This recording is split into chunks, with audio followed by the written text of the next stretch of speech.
Poštovani gledalci, dobro jutro, dobrodošli. Gledate jutarnji program. Petak je, 1. mart.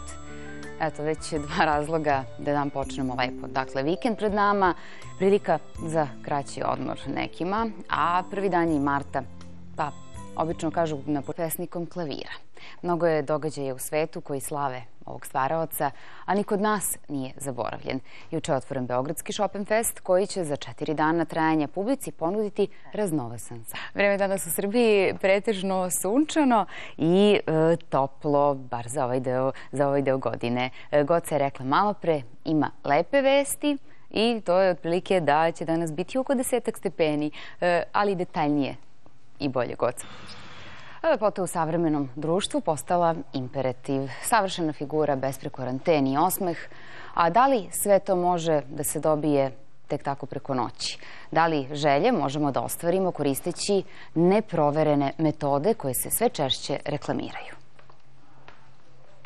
Mnogi dolaze u situaciju da se sami leče, da sami sebi određuju terapije i to se uvek određuje kao opasno. Međutim, kada pričamo o lečenju kože, mnogi misle da je to potpuno bezopasno i da je sve jedno šta ćemo da koristimo prilikom lečenja kože. Međutim, i to postaje stvar o kojoj mora da se priča. Evo i mi ovoga jutra imamo gost, to da mnogi otvaraju salone i nude pomoć, a naprave mnogo veći problem. Gde tu treba voditi računa posebno? Pa vidite, mi u Gradskom zavodu za kožne bolesti smo razmišljali o tome godinama i uspeli. Je li uspelo sve kako si planirao? Bolje nego što sam planirao, hvala vam.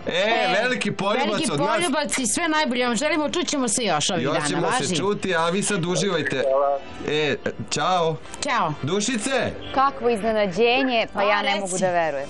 Samo smo hteli da vas iznenadimo i da ispunimo Vladimiru želju. Godinama se spremaju za posao. Još jednom da potvrdimo da sve te informacije, tvoje lepo vreme, naravno ide svima na ruku, pogotovo posle poplava u više opština Pčinjskog okruga. Stanje se polako normalizuje, reke su se povukle u svoja korita, ipak još ima dosta posla za meštane Levosoja kod Bujanovca koji otklanjaju posledice poplava. Da li se kontroliše epidemiološka situacija? Taj Eurotransplant, tamo je sada 7 zemalja, odnosno nedavno i Mađarska. Pravoj tradicionalnoj muzici koja je uvek u modi. Pesme koje su bez vremene sinoć su se čule u Kolarčevoj zadužbini, a izveli su ih mladi vokali, umetnici i narodni ansambl RTS-a. Koncert je organizovala muzička produkcija Radio-televizije. Već poslednje 2-3 nedelje Beosong, sutra i preko sutra očekuje nas izbor za našeg predstavnika. Jel vam fale takvi? Doviđenja, uživajte i danas i naravno za vikend sa vama Milan i Irina.